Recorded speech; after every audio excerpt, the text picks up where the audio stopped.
listening to the DolphinsTalk.com podcast, the most listened to daily Miami Dolphins podcast on the internet.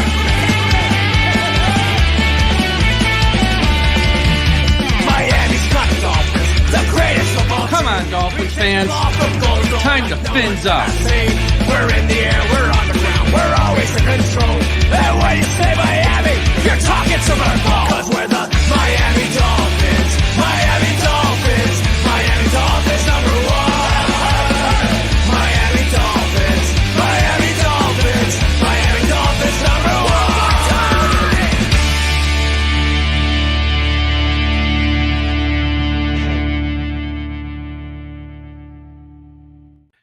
Good evening, Miami Dolphins fans. How are you today? And thank you for listening to the DolphinsTalk.com podcast on this coughing already on this Wednesday, June the 19th. I am your host, Michael Leva, joined as I am each and every Wednesday by Big E Ian Berger. Ian, how you doing today? I was hoping you were going to ask me that question. I'm doing great, Mike. We're just about a month away from the beginning of training camp. I'm so happy. This is that kind of slow period where not a lot is going on, and many of us, especially in South Florida, are rooting for those Florida Panthers to finish up the Stanley Cup and win the Stanley Cup. They better not choke this away.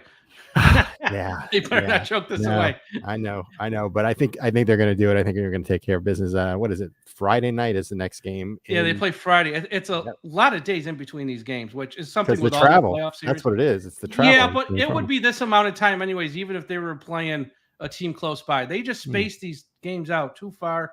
They just drag on these series. It just goes forever. But yeah, Panthers. But before you know it, we'll have rookies reporting, and then we'll have the veterans reporting, and it's time for 90-degree weather in sunny Miami, Florida for training camp and preseason, and then regular season. It's going to be here before we know it, man. It's going to be here before you know it. The summer's going to fly by. And before we get into today's show, this show today is brought to you by Caneswear. Caneswear is the place to go for officially licensed apparel for the Miami Dolphins, the Miami Heat, the Hurricanes, those soon-to-be Stanley Cup champion Florida Panthers, maybe, and all of the professional and college teams in South Florida looking for the latest jersey, a gift, or the newest hat to hit the market of your favorite South Florida team. Check out Caneswear for their overwhelming selection of sports apparel. Located at 2655 South University Drive in Davie, Florida, Caneswear has it all. Not in South Florida? No worries. Visit Caneswear.com to shop their inventory from the comfort of your home. And yes, they will ship internationally as well. Caneswear.com is the spot. Miami fans shop. That's Caneswear.com. Caneswear.com. All right. So today's show, we have this is your show because this is the Mailbag show. I mentioned this, I think, last week with Kim Bocamper when we were on. I go, if you guys got any questions, send them in. I went on social media, put it up. If you got any questions, send them in. We got a bunch of questions. Awesome. Some serious, some funny, and everything in between, like we usually have with these Mailbag shows. So we're going to have some fun.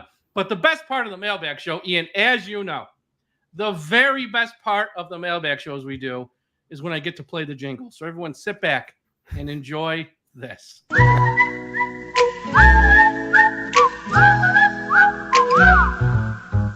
Here comes the Dolphins Talk. Mailbag, got your email, faxes, and your notes. Here comes the Dolphins Talk. Mailbag, gonna read some for all you folks. That is my favorite. That's the best part. It's the best part. Okay. Now, usually I like to save, the little bit goofy questions or funny questions, which I think are funny, but this is actually a very serious question to the end. But I'm going to come out of the gate hot today because we're coming out of the gate hot. This is from Anthony in Lincoln, Nebraska. Mike and Ian, great podcast. You guys are my favorite. Love the Florida Man games. Been listening since day one. Question for you. I'm a diehard Miami Dolphins fan living in Lincoln, Nebraska. I'm flying down for my first Miami Dolphins game this year when they play Jacksonville week 1.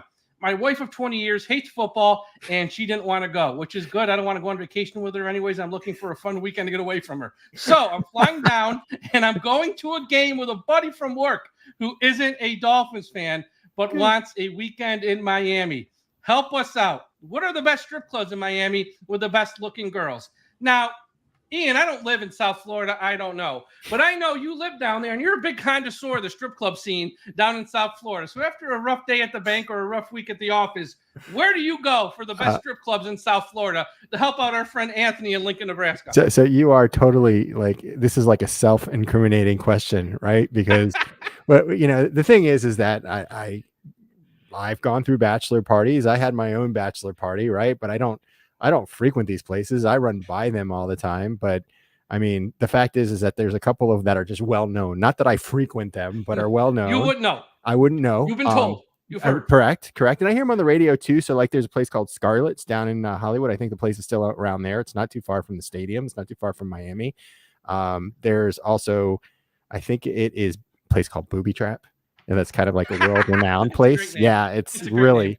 Yeah. And then there's also a place, and I think that might be in Pompano. They built like this huge facility. The fact is that there's a few that are larger. There's a few that are smaller. You just have to kind of do your research and figure out where you want to go. Yeah. Figure out where you want to go. I don't think you'll be disappointed wherever you go if that's what you're looking for, to be honest with you. Here's what we're gonna do for Anthony. If it's okay with you, we're going to cut this clip. We're going to put it on social media and see what more people say than us. Because again, I don't live down there. I don't know. And I know you don't frequent those places, all joking aside. So we will cut actually, this. Somebody's calling me right now. Oh, someone's calling. Yeah, Probably the stripper, right your favorite stripper. My daughter, yeah. Okay. We will clip this and put it on social media and let people who might know much better help than us. But thank you, Anthony in Lincoln, Nebraska. That's a funny one to start with. Next question. Chuck in Tupelo, Mississippi. The longer this goes, do you think there's any chance Miami doesn't extend Tua? Ian, you want to take that first? Yeah, I don't think there's a chance that they're not going to extend him. I think, through everything that we've seen, especially, and I respect Cameron Wolf very much as a reporter, as a news person. Best. He was started in Miami, if I remember correctly. Now he's gotten to a national level, which is pretty amazing. And I think he started with the Titans. And then he came to Miami. Right. But he's come out recently and said, the Dolphins have told him that signing Tua is their number one priority right now. And I think it's just a matter of finding the right amount of money, the right fit. We know it's going to be a lot of money. He's going to probably be in the top 5 NFL quarterbacks today. But then next year, when other quarterbacks get renegotiated, or when, some other quarterbacks need their contracts extended, I think Tua is going to drop from that top 5. He might be in the top 10 next year. And that's just the way things go. Interesting. And I know this probably isn't for this show, but probably for another show. I saw a tidbit today about some discussion within the NFL ownership circles about putting a salary cap on what quarterbacks get paid. I found that to be really interesting because a couple of weeks ago we were talking and I said in 10 years from now, we might see quarterbacks getting signed at $90 million a year, where today it's like 55 is the top, I think. But a salary cap on the quarterback position would be very, very interesting. Yeah, that's been spoken about for years. It hasn't really been a reality, but with the prices these quarterbacks get paid going up and up and up, could it happen someday? Absolutely. I don't know if it's going to happen soon, but I could see that absolutely happening where you have your salary cap for your every other position essentially, and then a separate salary cap for quarterbacks. I don't know how you make that work though, because it's got to be equal to everyone.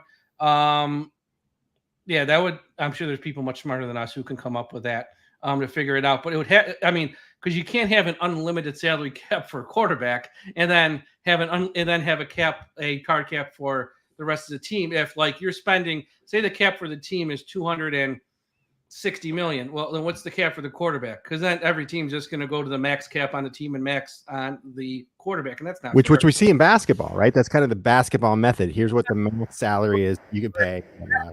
You can pay him more than a team that he wasn't drafted by. So for someone like Tua, if that was in place in the NFL, Miami could pay him more than if he was on the open market and wanted to sign with the Indianapolis Colts just to make up a team.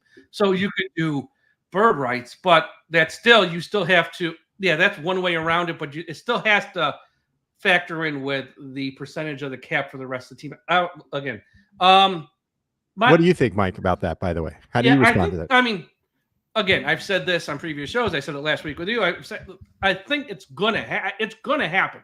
I mean, is there a chance? Which was this question? Yeah, there's always a chance. There's a chance it might not happen, but I think eventually, it will happen. And part of the reason why I think it's going to happen is I think our owner is going to eventually cave, because our owner caves every time. Steve,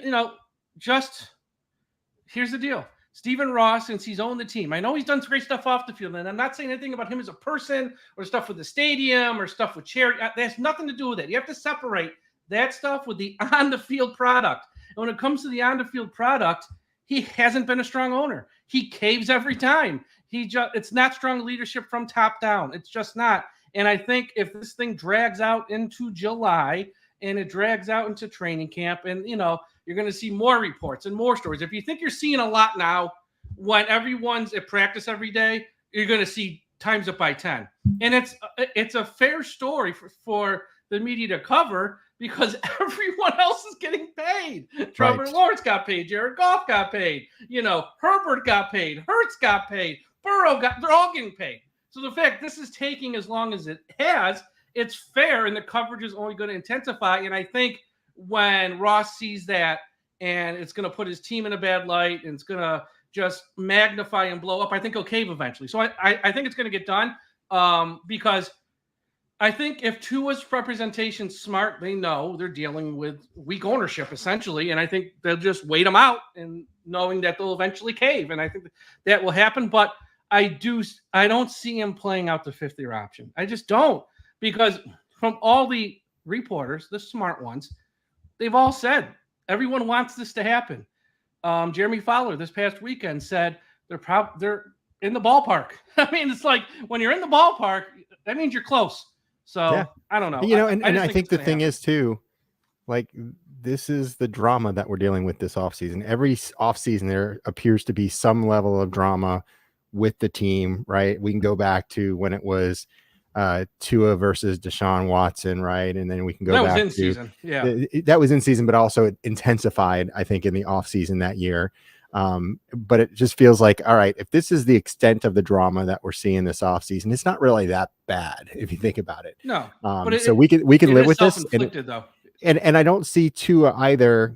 He went to the mandatory mini camps.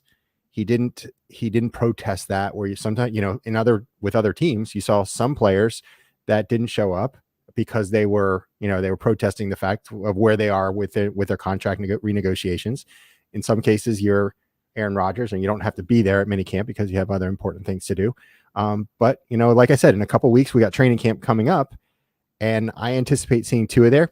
I don't think they're going to put him in preseason games. I don't think many of the starters will be there because he'll get fined. Correct. It comes down to if he does what Wilkins did last year and what Xavier Howard did the year, what he did the year prior. If you show up, you'll do the stretching, you'll run the laps, you'll do the simple drills. And then when it comes time for the real practice, you go, no, I'm going to go over there and just ride the exercise bike. Let me know when we sign a deal, and then I'll go out there and I'll be involved. And which is essentially a sit-in. It's not a holdout, it's a sit-in where you show up so you can't be fined. And also you're going to all the meetings, but you're not doing anything physical. Yeah, you're going all stuff, but hurt. you're just not, and you know what? As much as that is not going to help the team heading into the year, as much as that is not something you want to see from your quarterback, he's well within his right to do it. Because, again, as I would tell you if he's in the wrong, Tua, he ain't in the wrong. What he said at the mandatory mini camps when he spoke to the press was the market is what the market is. He is 100% factually right. And if Chris Grier and the Miami Dolphins dragged their ass and screwed this up, that's on them, not him. Yeah, the market's going to keep rising. That's on him, not them. Keep getting more and more expensive. They haven't played a game since January 13th. You cannot tell me the Dolphins could not have got something done in January, February, March, April, May, June. Now on June, you can't tell me in 6 months they couldn't have gotten this done. So if the market's gone up on them, that ain't his fault. Yeah. It's not his fault. And I'd be the first one to tell you if it was, but it's not. So, and some people come back. Dolphins fans don't realize too. They say, well, what has Tua really won for us so far? Why are we going to pay in the bag? Well, all you got to do is look at Jacksonville and see what they just paid Trevor Lawrence and kind of ask the same question. What has Trevor Lawrence really won for the Jacksonville Jaguars? He's won divisions and he's won a playoff game. So I give him that. Okay. But still, I do give him that. He's now the top paid quarterback in the National Football League. If you're making that argument, wouldn't you say someone like a Patrick Mahomes should be the top earner in the NFL? Or even Josh Allen, which is he's pretty solid, right? He hasn't won a Super Bowl yet, but he's a very solid quarterback. So anyway, I we're going to No, see I Tua get a know. lot of money. Yeah, but it just comes down to me, this is more in the Dolphins than it is Tua. And I know there's another question here, which we're going to probably talk about. It just comes down to, the Dolphins, they've drafted well these past few years. Outside of Waddle, who have they extended? It's like Wilkins gone, Hunt gone, Waddle okay, trouble with Tua. Holland and Jaylen Phillips, we'll see. It's like it does. Even Raekwon Davis was a second-round pick. He's gone. Say what you want about him. He's a second-round pick. He's gone. It doesn't leave that. Say what you want about Grier. Say what you want about him. That's a blemish. So as of now, this is a blemish. Now look, he's got time to re-sign a lot of these guys he's got left, and that's not an issue anymore.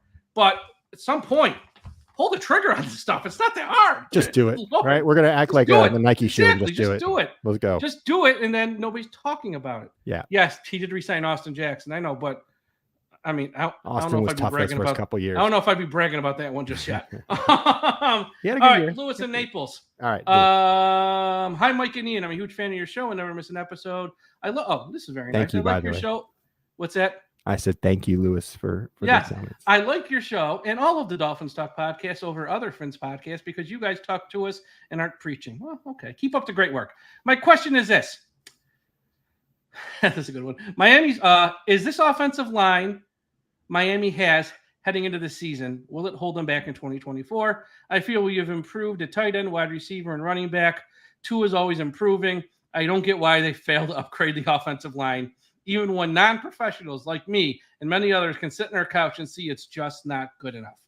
Yeah, where's that video, Mike? Where's your video? Where's your video? No, I don't want to play it tonight. All right. Yeah, but essentially, you know what? Screw it. We'll play it tonight.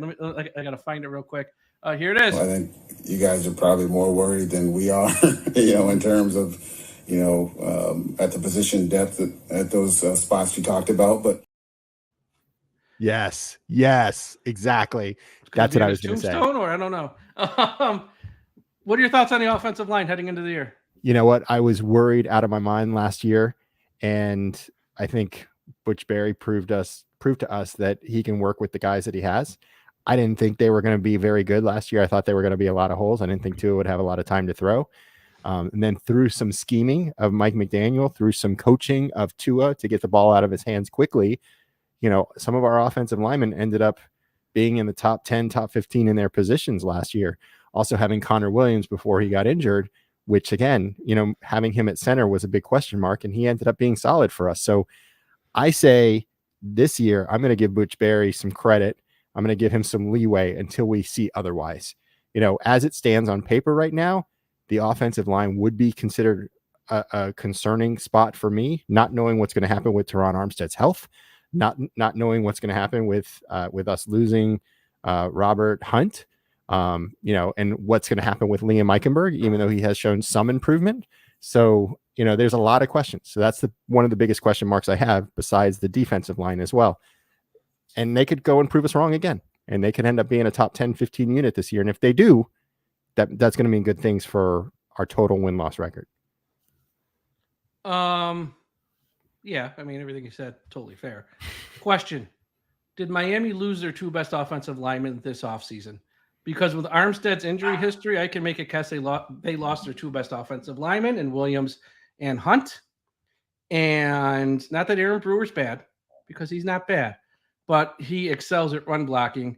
And I believe he gave up the second most sacks of all centers last year, and he gave up the third most quarterback pressures of all centers last year. So again, not saying he's bad, but those are numbers. So if you're going to run to the good numbers for PFF and ESPN next gen stats, and you also got to look at the bad ones. You can't just cherry pick stats. You either take them all into account or you take none. So once again, those are facts, not hating, stating. So you got to factor that in. Right guard, I have no idea what's going to be right now today. Could be Driscoll, could be Eichenberg, and it comes down to this. Do you think, not you, just in general, the general you as fans, do you think Armstead can give you more than 9 or 10 games? Do you think Wynn can give you more than 9 or 10 games? Because if the answer to those two questions are no, that means you're going to play the majority of the season with a backup left tackle, a backup left guard, a downgrade at center from what you had last year, a downgrade at right guard than you had last year, and Austin Jackson, who you have to hope he plays at the same level he did last year. So, do I think the offensive line could hold the team back? It could. I'm not saying it will. I don't know. I want to see him play first. I think that's fair. But I just think here's the deal. This is a choice that Chris Grier and Mike McDaniel have made. No, they could have upgraded their offensive line. They could have done other things this offseason in the draft. They could have done other things in free agency to add to this offensive line. They chose not to. So if, because we don't know, it's June, if this offensive line crumbles, it holds the team back, which is something that could happen, I think. It's a fair thing to say. It's not like unlikely. It could. It's not an excuse because they've chosen this.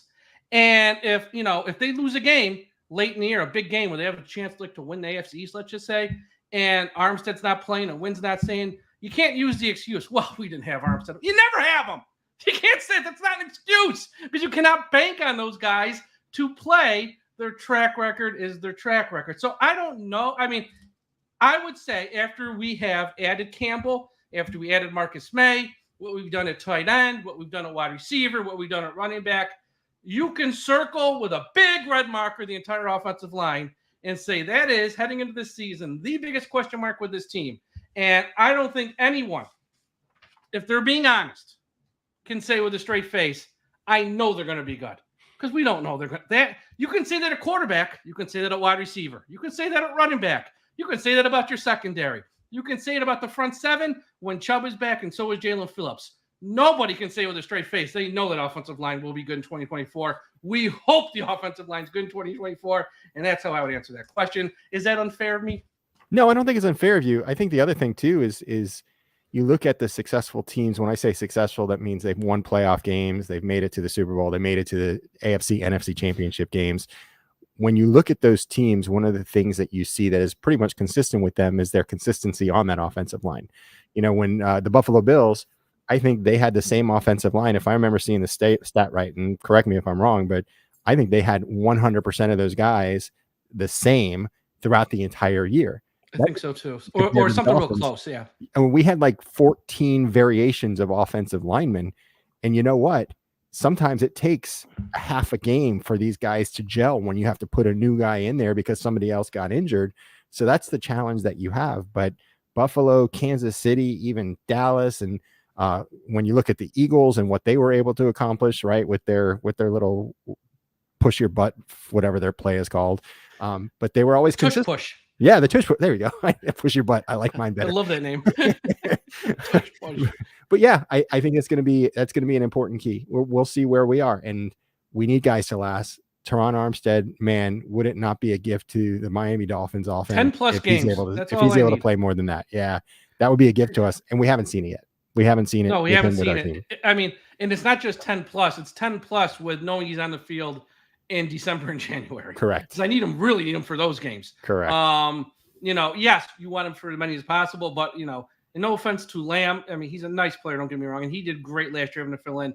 You don't want to go into big games late in the year with Kendall Lamb at left tackle. You just don't. I mean, anyone who says they do, it's like, then why are we paying Armstead? Just cut him and play, and just play Lamb at that point. There's a reason he's the backup. So yeah, we'll see what it is with that offensive line. It's but that is the biggest weak spot right now in June. Heading into the season, there's guys out there, but any of the guys out there, they're out there for a reason. And I don't think it's worth signing. I mean, they might sign a guy, but if anyone they sign is really not going to move the needle. And if they sign someone thinking they can pencil him in as a starter, then we're in bigger trouble than we think in June if you don't have what you think in-house already. All right. This is from Thomas in Dayton, Ohio. Ian and Mike love the podcast. You guys are like the PTI of the Miami Dolphins world. Not sure which one is Kornheiser and which one is Wilbon, though. Oh, I'm more Kornheiser. You're more Wilbon. I'll take the Wilbon. Yeah, I think you're more Wilbon. I'm more Kornheiser. That's actually a good analogy. The upcoming season, I'm excited but nervous. Nervous our offensive line won't hold up, but excited as I think the team is improved. Name one Dolphins player at any position you think will have a breakout season, and one where he might let Miami Dolphins fans down some and won't live up to the hype. So one player with a breakout season, one who might not live up to the hype.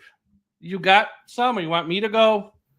I'm gonna go, and this might be a limb. I don't know if we'll see it right off the bat, but Chop Robinson is gonna have to step in and start day one, and I think he could come out and surprise a lot of people, and we're gonna need him to surprise a lot of people. We're gonna need him to have some production. We're gonna need for him to get to the quarterback.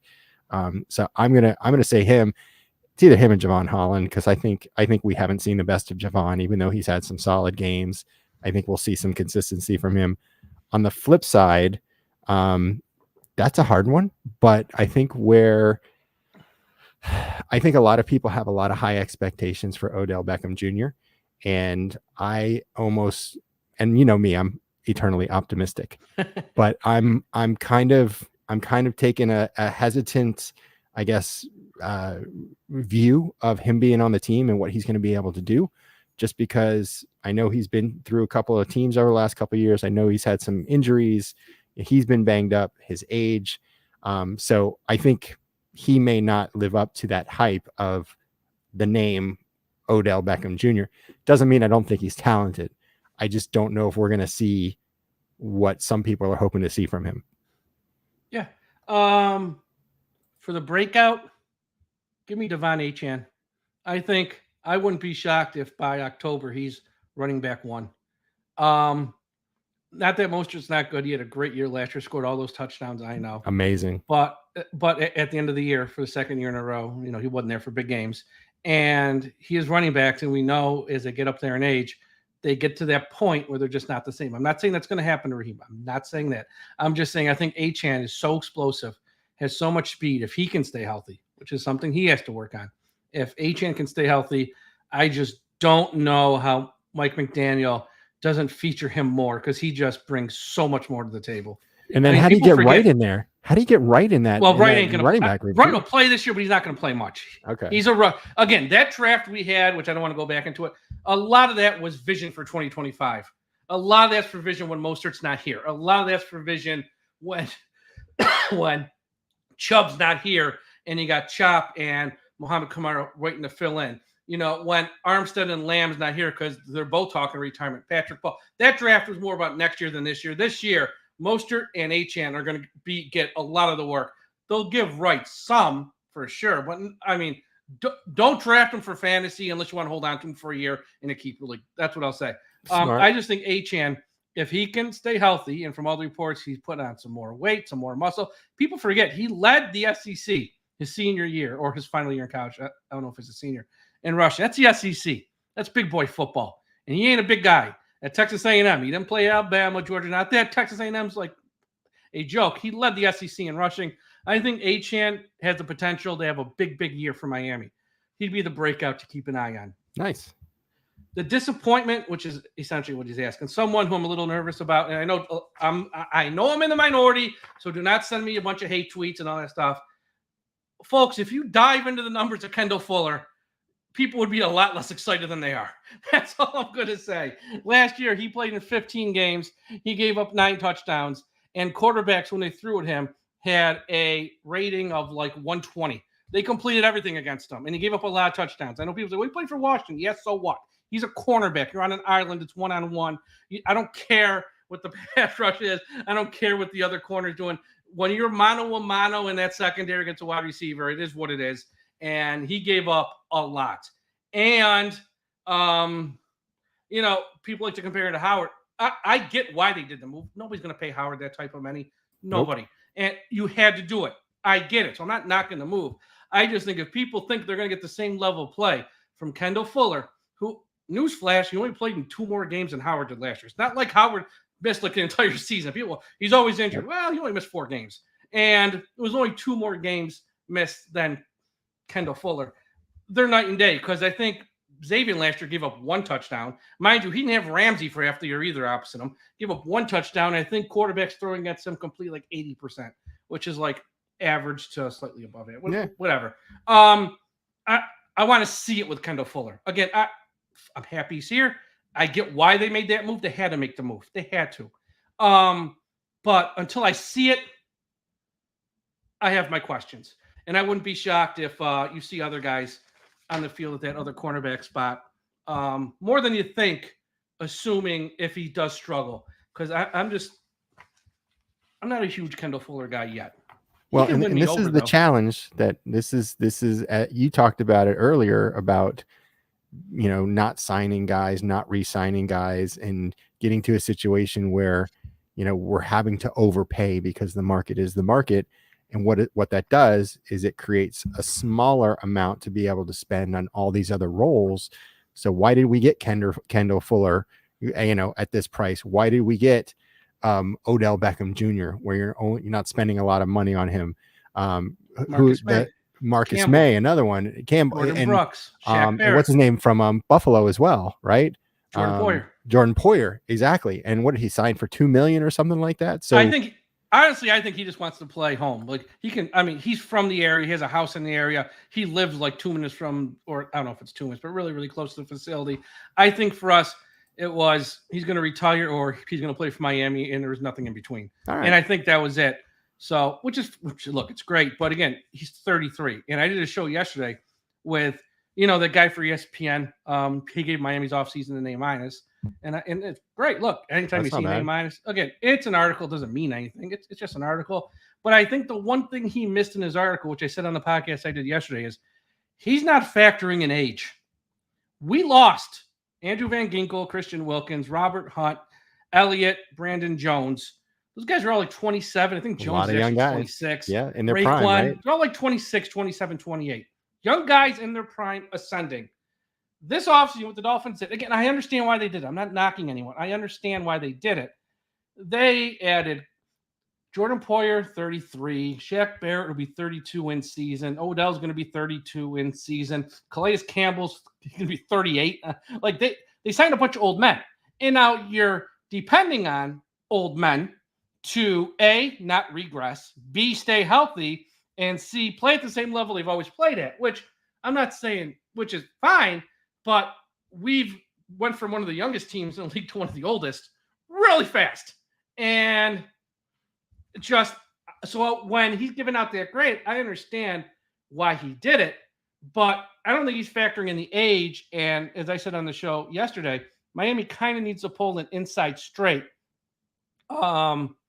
Needs to pull, someone here per the PFF grades. Yeah, that's one number, but then you can go to another. That's why I don't like analytics, because those other numbers, which I could pull up on the screen now for you, say something totally different, but that's PFF, and I really don't trust them at all. But it's just the age thing that is really factored in. I think needs to be accounted for in some way, and we'll see. Hopefully everyone can hold up and stay healthy, because they have a lot of older players this year. Absolutely. This one, don't feel that you have to answer. I'm just going to read it, though, because Jake in Avalon Park, Florida, sent it in. Is it Avalon or Avon Park? Avon Park. I'm sorry. Okay. I read that one. This past weekend, do you think Tyreek Hill put a lot of miles on his car, making a lot of stops? Father's Day weekend. No comment from me on that. Actually, he was in your neck of the woods, wasn't he? He was. Yeah. Tony, which, again, I don't know if he was home on Sunday, but it sounds like he wasn't even in the area. So read into that what you will. Some of our listeners, man, I don't know. All right. Cooper, Fayetteville, Arkansas. Mike and Ian, hope you're both doing well. Ian, I always enjoy when you share the family pictures online and we see a different side of you outside of the Miami Dolphins persona. Ooh, you have a persona. Thank you. I would love to meet up with you guys prior to a game this year and say hello and maybe get a picture. I'm thinking of flying down to a game. Which game would be best? And also, I've never been to South Florida. It's not a strip club one, don't worry. I've never been to South Florida before to see a game at Hard Rock Stadium. What are some must-see spots in the area if I spend a few days there? Cooper, Fayetteville, Arkansas. Well, first off, go to Caneswear at 2655 South University Drive in Davie. They have all the best stuff, all the best apparel for the Dolphins, the Heat, and all the South Florida teams. So I would say, first off, he's got to visit Caneswear, Ian. No, absolutely. And I think it all depends. It all depends on what you're interested in, because here's the thing. Number one, if you're all about the Dolphins, the day before the game, you need to get down to the stadium because they're going to have the stadium store open. game day, it's going to be a madhouse to actually go to the game store. Usually there's about 200 people in line to check out before a game. But Canes Wear is a much easier. They don't have as much stuff as they have at the stadium, but it's definitely something that you'll be able to get a lot of Dolphin stuff. You'll be able to take some stuff home with you. The other thing is too, like I live around here, and so I don't go to the beaches too often. But if you live in an area, part of the United States, part of the world where you don't have access to the beach, you got to go to the beaches. Hollywood Beach, Miami Beach, wherever you go, it's a beautiful place to hang out. The ocean is always, I say it always feels like a hot bath because it's so stinking warm, but it's always a good experience. And then if you want to do some like cultural things, you can go down, to Wynwood. That's a beautiful art area, a little pricey, but it's cool to hang out there. If you want to get some traditional Cuban food, you can go down to Versailles. There's a big place down there. It's like Little Havana area. If you want to do some sightseeing stuff, go out and do an airboat in the Everglades. I've done that a couple of times. That is just so cool because you'll see some gators. You'll be in an airboat on these beautiful Everglades. And the tours are always really cool to be part of. So like outside of those things, if you bring in your wife or your girlfriend, go to the Sawgrass Mills Mall. It's the largest mall in South Florida. I think it might be the largest mall in the state of Florida. A lot of outlet stores, a lot of cheap stuff as you go there. And find different places to eat. Not the Applebee's and the Chili's that you can get at home. Find some stuff that's local. If you want some Miami Dolphins themed restaurants, we've got Bo Campers, we've got Brews Room, Signature Wings and Bo's Signature Wings and Bo's Ultimate Cheeseburger can't go wrong. Exactly. Bo Campers. Yeah. And if you're like in town, look for a weekend, even on a Saturday before the game, you want to watch some college games, we get something to eat, head to Bo Campers, great sports bar, a million TVs and all that good stuff. You can check that out. And again, I don't know who you're going with. I don't know what your budget is. Hard Rock Hotel and Casino. You don't have to stay there because I know it's a little pricey to stay, but if you did want to stay there, you got you got a bunch of restaurants on site that are like 5-star restaurants. You got a lot. I mean, it's an amazing scene at the pool where you can really just unwind and relax for half a day there. And if you like to gamble some, obviously it's a casino. So there's that aspect. Gambling too. So one other thing, game day too. I forgot to mention it. East 12 parking row. Yeah, the tailgates. Yeah. Parking row 209. We have a wide open tailgate. On one end, you got one group that they'll charge you like 20, 30, $40 and you get unlimited food, unlimited drinks. On the other end, another group that does the same thing. And then there's a lot of folks from social media who kind of all gather. So like Dolph Freaky, myself, Ashley, which is 305 Sports Babe. Mike, I know when you come down, you come out and hang with us as well. That's where I am too. And it's just a real community atmosphere. So if you don't just want to walk into the stadium, you got to get there early because if the game starts at 1:00, usually we're there by 9:30. Yeah, you get there like 10:30. Because if you, I will give this alert or this red flag to everybody. If you plan on attending a game and you say I'm going to get there at 11:30, you're going to be stuck in traffic for at least a half hour, 45 minutes, and then by the time you get parking, it may be close for you to actually get into the stadium to get your butts in the seats because as it gets to about 11:00, traffic starts increasing significantly. And have your parking set beforehand. For those who don't know, Hard Rock's one of those stadiums where you can't pay for parking day of. You have to have a parking pass in advance. So if people who from out of town don't sometimes know that, get a parking pass. I don't care what color it is. Get something so you at least are set. Now, yeah, I saw that. Is that true? It's closed. They used closed. It did close. Actually, not only did they do this, but we also had for a while, I think it was either women in bikinis or topless women that were selling hot dogs on the side of the road. It created a big, hoopla, and they ended up getting closed down. So isn't that what Hooters was built off of? So for people listening in audio form who can't see our screen right now, Robert here, who's watching live, said there used to be a topless donut shop in Fort Lauderdale off one of the streets here, and I'm like, that was when I was really that was when I was really young. And my father used to always tease me that we were going to go down there and get donuts. And I was like, no, let's not do that, Dad. I appreciate it. Your father joked about that? Yes. Your father Come on. My dad. Yeah. Burger? Oh, God. I mean, and if you're in Fort Collins, Colorado, there's a place called Debbie Does Donuts, so you can always go there. if you want chocolate donuts. That's a great name. I just did my research. Google right now. I gotta move to Florida. That is great. Maybe maybe I can experience more of those Florida man stories. We've got 3 more here. Okay. This one we've kind of answered, but I'll read it because the guy sent it in. Armando in Orlando says, this is a question for Mike. I read your article over the weekend about how Chris Grier has fumbled the Tua extension, how you tied it into the Waddle extension taking too long as well, and how it cost Miami money. Your best work today. Well, thank you. With every passing day, Grier is costing Miami millions in precious salary cap space. And when Holland or Phillips aren't here in a year or two, this is the time we can look back on and point to as Grier's failure to get this done. I don't know if there's a question here.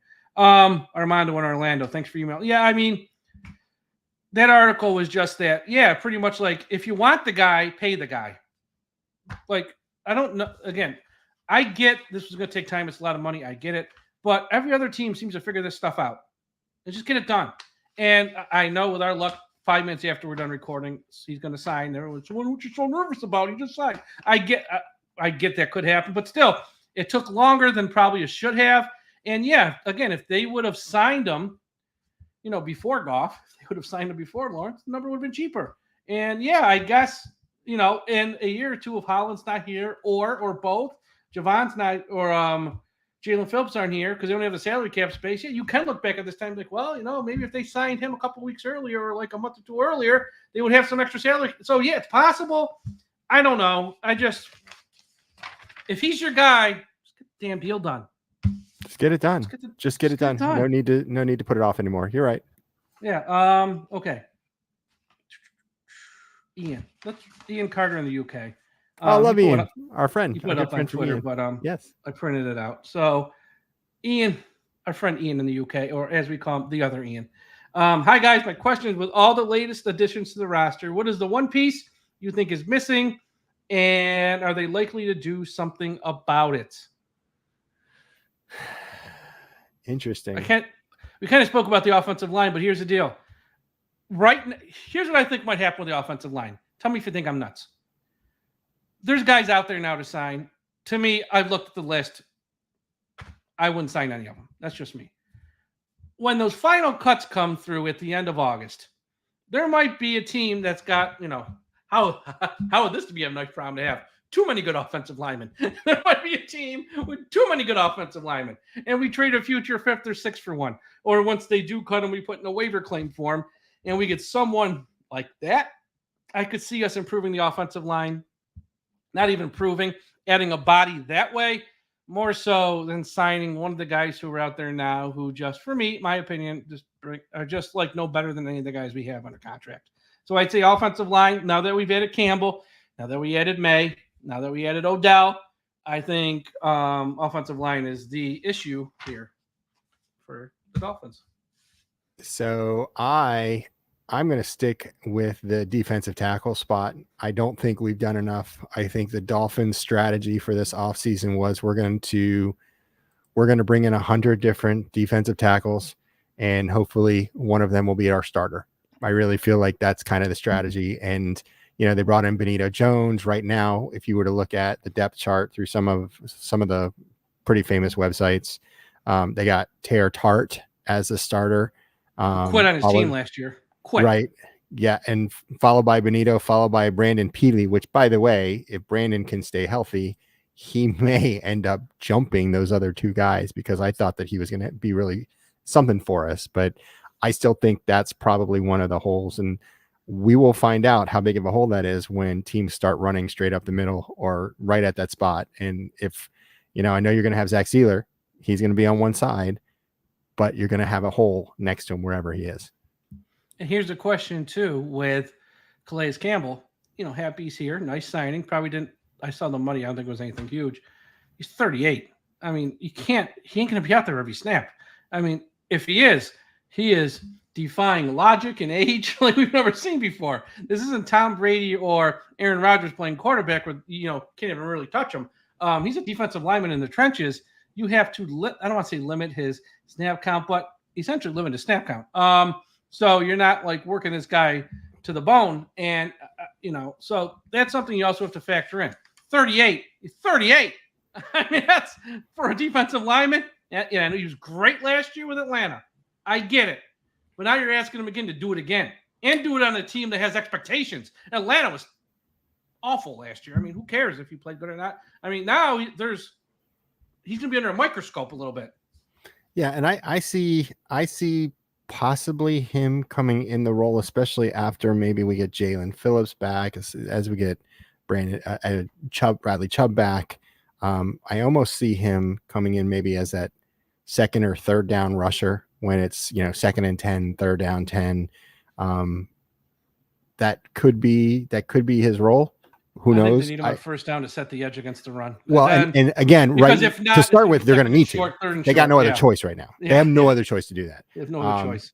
But as people get healthy, I think Calais, his role may shift a little bit as the season goes on. Of course, yeah. I think when those other guys start to return, I think then it'd be easier to give him a break every now and then, here and there. But it's going to be interesting. Now, we got one question left, but I forgot to give a shout out as I usually do at the top of the show. So I want to do it right now. Everyone, be sure to go to. Yeah, I know. I forgot totally at the top of the show, so I do apologize. Everyone, please be sure to go to finheaven.com. Everyone go to finheaven.com, the largest Miami Dolphins message board on the internet. Also, if you're on Facebook, please be a part of the I Am a Miami Dolphins fan Facebook page run by the great and talented Carlos Hernandez. If you're on Facebook, please like and follow the I Am a Miami Dolphins fan Facebook page. And wherever you're listening to this podcast, whether it's Apple Podcast, Spotify, YouTube, Podbean, Podchaser, subscribe. Here's what we got coming up this week.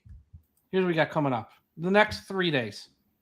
As long as my air conditioning doesn't die and I have to cancel something here. On Thursday, I'm supposed to Jeff Kerr from CBS Sports, cool. Great reporter. He's going to join us, talk Dolphins and everything. Friday, I got a mega guest. It's so mega, I'm not even going to share the name because I don't want to jinx it of it not happening. And Saturday, we have a mega guest as well, but I'm not going to share or jinx that because I don't want to ruin that. So Thursday, Friday, Saturday, we're going to have 3 shows. It's going to be 3 guests. And I promise you the Friday and Saturday ones are going to be outstanding. Outstanding. Ian knows the Saturday one. He don't know the Friday one. But it's going to be outstanding. And hopefully it doesn't. If I got to get my air conditioner fixed here and I have to cancel one of these, I'm going to be really mad. So hopefully it's not the case. But I'm going to do everything to work around that so we can come through with these 3 shows here the next 3 days. So be on the lookout for those 3 shows. And also, I'll plug the military thing at the end. I totally forgot that as well. Okay. Last one. Steve in Appleton, I guess it's Appleton, Wisconsin. Love the show, guys. In your opinion, what was the best Miami Dolphins team not to win the Super Bowl? I got an answer. I can go first if you want. I got a strong answer. Go ahead. I'll come after you. Yeah. Okay. So to me, it comes down to 3. No, you're only allowed to pick one because you're going to pick one of mine. I am going to pick one, but the conversation comes down to 3. Okay. All right. The 92 team was good. Lost the AFC Championship game at home. And that team overcame a ton of adversity because you have to remember that was the year of Hurricane Andrew. So it moved the game. So they didn't have bye week in season. They had half their bye week in week 1. The 92 team, I don't know if they would have beat the Cowboys that year in the Super Bowl because I think that was the best Cowboys team, the 3 that won. But at least get to the game. Let's find out. And the fact that they choked that AFC Championship game away at home to the Bills, not only choked it away, they didn't even show up and put in an effort. That was an embarrassing game for the Dolphins. So that's in the conversation, but that's not my one. The 85 Dolphins is in the conversation because, they beat the Bears that year. If they would have played the Bears again, I'm not sure they lose to them then either. And I think they would have beat them twice. The problem with that team is it started off bad. I think that year they started off like 5-4 or 4-5 or something. And then they got hot and they relayed off a bunch of wins. Then they, once again, choked an AFC Championship playoff game home to the Patriots, a team that they beat a couple weeks prior. That's not my answer either. The answer is the 84 Dolphins. That team was 14-2, made the Super Bowl, lost to San Francisco, was 15-1. That 84 team was so friggin' good, especially the offense, was so friggin' good that the only team that could beat them was an iconic San Francisco team. And that's another team that overcame a lot of adversity. Remember that offseason, they lost their running back, David Overstreet got in a car accident, and he was, he ended the 83 season strong. There was a lot of promise for him in 84. He dies in like June or July of that year before training camp. It's the whole thing. And they 14-2, and that offense demolished everyone. And it took, and all those San Francisco teams of the 80s, the best one was the 84 one. That was the only team that could beat them. No other team in the NFL was going to beat Miami that year in that game, except for the one they played. So the 84 team, in my opinion, is the best team that did not win a Super Bowl in Miami Dolphins history. So you took the one I was going to take, so I'm coming up with a second one. Well, you don't have to. You can still take No. So I am going to take you back, and let me just make sure. Go ahead. I can vamp on one more if you want to, because I know a lot of fans talk about the 94 team. And that 94 team, which lost on the Pete Stoyanovich field goal in the playoffs at the end against the Chargers, had a big lead at halftime. And in the second half, they just stopped playing. And Keith Jackson is trying to freaking ladle the ball when he got a lead for no reason. And they were just idiots. That team was very good as well. But they lost on the road, not like the 85. We lost at home in the playoffs. 92, they lost at home in the playoffs or a Super Bowl. And plus that 94 team down the stretch lost like 5-7 or 4-7. So they were in their late season collapse when they lost in the playoffs on the road. I can't put that team in the conversation. The 84 team was great and should have won. I hope I just no. I hope I didn't kill you so in 94. No. So I am, and you may disagree with this, but I felt that the 2016 Miami Dolphins really had a chance. And if you remember correctly, so here's the reason why I say that. They had Jay Ajayi. He all of a sudden popped out of nowhere and ended up having a couple 200-yard games. And then if I remember correctly, I think what Omar used to call it was the unicorn of offensive linemen. There was some injuries. There were some injuries along that offensive line, which made a huge difference. Tannehill was having one of the best seasons of his career that year. And then what happens to him at the end of the year? Calais Campbell. And unfortunately, yeah, and I know people are like, Calais Campbell, he's coming back to the Dolphins, and he did that to Tannehill. But had Tannehill stayed healthy, I think the Dolphins would have had an opportunity to go a little deeper, possibly to a Super Bowl. I felt like they had all the components if guys had stayed healthy, and that just seems to be like a broken record for our team the last 20 some odd years. Is like, we have a great team. We have a team that can go far. We feel that they could do well. And then injuries derail us. And I think 2016 was the year that we did that. Remember, that was the year too. We went to the playoffs and I believe we went against the Pittsburgh Steelers. Is that right? Yep. And Matt Moore. Yeah. Matt Moore couldn't do it for us. And had Tannehill been in there, I think we could have gone far, but who knows? I think, and I'm actually joking. I think that was one of the last times we beat the Bills. I mean, obviously we won a couple of years ago too. I know that one, but that's one of the last. That was when Charles Clay missed that wide open touchdown in the end zone. Last game of the year, Jay Ajayi goes nuts. We get the field goal off in the snow for like 55 yards in the snow to send the game to overtime. Then we win it again in overtime. I think we're 2-13 against them in the last however many years that is. So it's probably, it's not like we beat them much lately. It's probably one of the last few wins we've had against them would probably be 2016, which is 8 years ago. Good Lord, how the hell have we not beat this team? Oh my God, we better be. But that one just sticks out in my mind. I just remember that year. Yeah. So no, that was a good Tannehill. That was his. I don't want to say it was his best because I know the Titans once he took them on a little bit of a run. That was probably his best season in Miami. Adam Gase wasn't a total nut job at that point. He still had some semblance of being like a real coach. And yeah, they had a real newsflash. They had a real offensive line, and the team actually won and can run the ball. Just saying. And it was a team that could win in cold on the road late in the year, which it did. I think that year against Pittsburgh, it won late in the year in a snowstorm, and it did versus the Bills. Why? Running game travels. How does a running game travel? Have a good, strong offensive line. Just throwing it out there. Saying it just kind of like in the 70s. Miami didn't need to play home games, in the playoffs in the 70s. Yeah, you had Csonka, Kick, and Morris, and those guys with a Hall of Fame offensive line who could run over anybody in any climate. And we've sort of gotten away from that as an organization, which is annoying, I think, to say the least. Okay, that's all for today's show. Hold on, I have one more update I have Go to ahead. share with you. There's some other places that I needed to continue my research. Strip clubs? So Diamond Dolls is another place I didn't mention in I think Pompano every Beach. city has a Diamond Dolls. Tootsie's down in Miami, Tootsie's. world heard of that one. renowned. Vixen's is a place in Davie. I just started doing some. Here's and if you like this, La Bear is also in Fort Lauderdale. Here's what we're for gonna the do. ladies. As soon as this show ends, I'm gonna clip that part and I want to put it out there in social media. Ian, I'm dying to see the responses we get, and I'm also dying to see if any players respond with some Oh recommendations. God, they might. Although it's interesting because you don't hear about many players in the strip clubs as you used to. You used to always hear them like every weekend in different places, right? Yeah.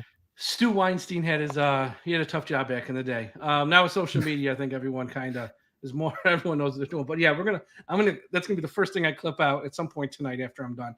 Looking forward to it. I'm just Biggie curious talking about strip clubs. Perfect. That's going to go real well. I'm just curious to see what the responses are going to be. People are going to be like, what the hell are they talking about on the show? So that's They'll have to tune in to find out in the future. Tune in to find our mailbag shows. Look, we've had people talk about if they should be in a relationship with a wife or girlfriend, not a wife, because she roots for like the Patriots. We had that one a few years ago. That guy, I remember. We get that question compared to some others, was fine. But, I mean, the guy just doesn't want to go on vacation with his wife and just is happy his wife didn't want to go to Miami. He's looking to have some fun. And I'm guessing his wife's probably not listening to us if she hates football. So he's probably safe there. I think Jeff was disappointed, by the way. I think Jeff was disappointed. I can understand I'm sorry. I like that. Here's what I want to talk about, though. The Dolphins Talk 2024 Military Fan of the Year contest has begun. Okay, I got the information out there. It's up on our website at DolphinsTalk.com. It's up on our Twitter feeds at DolphinsTalk. Ian's retweeted it. You can find it at his at Ian693. Again, this year, 2 packages. You get 2 tickets. You get a parking pass and a $100 Visa gift card to the game. You have to email me in your submission if you've served previously or if you're serving now. If you want to submit on behalf of a family member, that's fine too, or a friend who is serving now or who has served. That's fair. Just make sure that they have to go to the game. If we pick them, they have to want to go. You're responsible for travel. I'm not paying for flights and hotels. It's on you. You got to get to the place. But once you're there, we take care of the rest. And, email me at DolphinsTalk1977@gmail.com. Tell me, why you think you should win or the person you're submitting for should win. Also, the important part, which a lot of people forget and I always have to follow up. Tell me which game you want to go to. Don't just say any. Because then I'm going to come back and say, okay, I picked this one. Well, I can't go there. Tell me a specific game that you can go to, 100%. So if someone is in the service now, they're going to be home for this one. They can go to this one. Okay, you got to tell me the game. We've done this in years past. I got the videos up of the previous winners when we told them they won. Everyone who's gone has had a great time. We've got pictures. We got recaps, all that stuff. It's one of the best things we do, if not the best thing we do. As a website each and every year. I will continue to do this as long as I can. And it's look, we love our military. They sacrifice a lot. The least we can do. I would love to send everyone to a game. That's just not realistic. Is pick 2 winners. And I don't just pick them myself. I enlist Ian, Josh, Aaron, Tom. We go through it, narrow it down. And for people who said, oh, I never win, you're not going to pick me. Don't say that. Because there's been people, you don't know what we're looking for, okay? And so submit. You might win, and you can have the time of your life at a Miami Dolphins home game this year.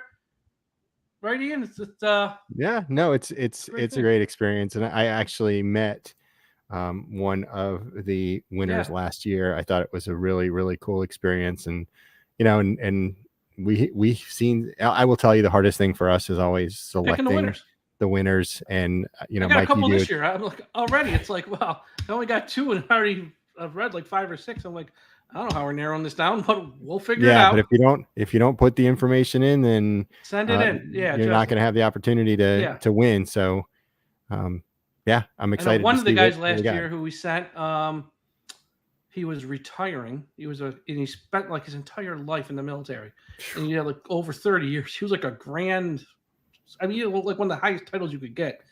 He was one of the winners. And the other guy who broke down when I told him he won. It's on video. I mean, he was a little bit younger, that's but he had a kid. He was supposed to take the kid the year before, but because of COVID, the kid got sick. He's never been to a game, and he just wanted to take his son to a game. And they ended up going to the Cowboys game on Christmas Eve. And when we told him, he was breaking down, crying. When we told him, it was like I felt so happy for that guy. So yeah, send it in. And for those who have served, and it has to be a home game. Has to be a home game. You can't say you want to go to a road game. It's only games at Hard Rock Stadium. So that. Also, check out the website, DolphinsTalk.com. Follow us on Twitter at Ian693 at Dolphins Talk. Marissa Marino did a great interview last night with sports agent David Haas. Check that out. One of his clients, Mario Kendrick, signed a 3-year deal with the Dolphins. He's on the roster. You can hear a lot about just life as a sports agent and all that good stuff. So check out Marissa's work. And yeah, like I said, 3 interviews coming later this week. You won't want to miss them. So be sure you're subscribed to the DolphinsTalk.com podcast network, wherever you listen. And of course, Caneswear.com, the website, Caneswear.com. for the best Miami Dolphins and all South Florida teams and all the Florida teams, really, apparel that you want to check out, Caneswear.com. That's all for tonight's show. Thank you all for listening. Everyone, have a great rest of your Wednesday. Have a great Thursday. We'll talk to you again after a while. And folks, don't forget, we must put an end to highway profanity. Gold Club Pompano, solid gold cheetah Pompano. Fins up, everybody. Have a good night.